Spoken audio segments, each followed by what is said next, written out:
Well, people, we got some breaking news, but it's sad news.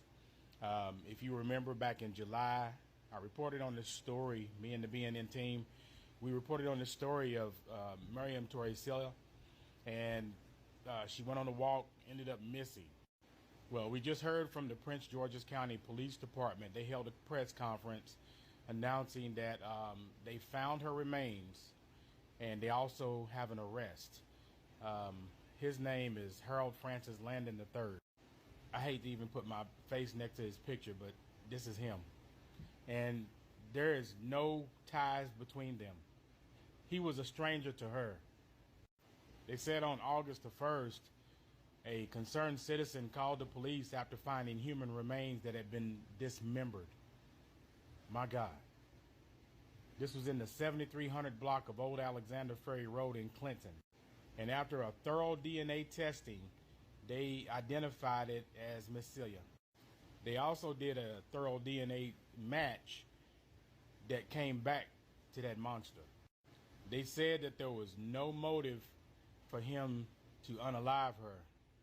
But you know how we are. You know what we know. There was plenty of motive. But even with that, this is not going to bring resolve to the family at all. It was just a senseless act. And it doesn't make any type of this senseless violence. It doesn't make it make sense. On July 29th, 2023, Miss Miriam Celia went for an evening walk in the 6900 block of Hanover Parkway and did not return. The police department to report her missing. On August 1st, at approximately 4:30 p.m., a concerned citizen contacted PGPD police concerning what appeared to be human remains in the 7300 block of Old Alexander Ferry Road in Clinton, where a dismembered body was discovered. Through various investigative techniques and tireless work of detectives, they were able to develop Harold Landon III. Detectives discovered that he was in the park at the same time of the abduction and later identified through his vehicle. Through DNA evidence, the remains were identified as those of missing teacher Miss Celia. Miss Celia was a much beloved teacher and a member of our community, a valued member of our community. Good afternoon. I'd just like to first express of one of our beloved teachers, Miss Miriam Celia. She is today acknowledged. The principal of her school is here from Dora Kennedy French Immersion School. I want to thank him for his presence, as well as the president of our Prince George's County Teachers Association. I want to thank her for being present as well, and to say to all of the young people who love Miss Celia, who we've heard from over the last few weeks, the second grade students, to tell all of those students as well that we express our condolences and grief to them as well. I want to just, as well as Miss Celia's family, her sister is here today.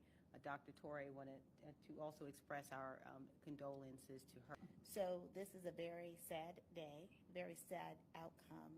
I know that many individuals in our community prayed for Miss Celia. I know that our teachers' school was constantly in prayer, and so I want to thank her principal for being here as well. At this stage of the case, the individual who has been identified as a suspect is being charged.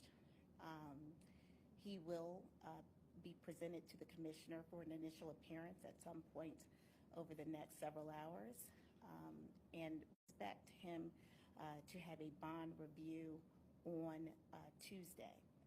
And so essentially we'll know probably early Tuesday morning that he is on the bond list, but it's very likely that he'll be on the bond list for 1:15 on Tuesday. So we look forward to continuing to update you as we move forward with this case. And to Ms. Torre, we are just out to you. There are no words to express how we feel. I have a sister myself, and I can't imagine losing my sister in this way. And I know that Ms. Elsa Brooks also has a sister. And so that bond that we have is special. And to lose a sibling in this horrific way, it's unimaginable. My prayers go out to Miss Celia's sister, her family, to the Greenbelt community, the students that knew and loved her, entire community. Our prayers go out to you from the BNN family. Black News Network, featuring Flo, Walt, Foolish, and Prophet Ruben, bringing you exclusive news.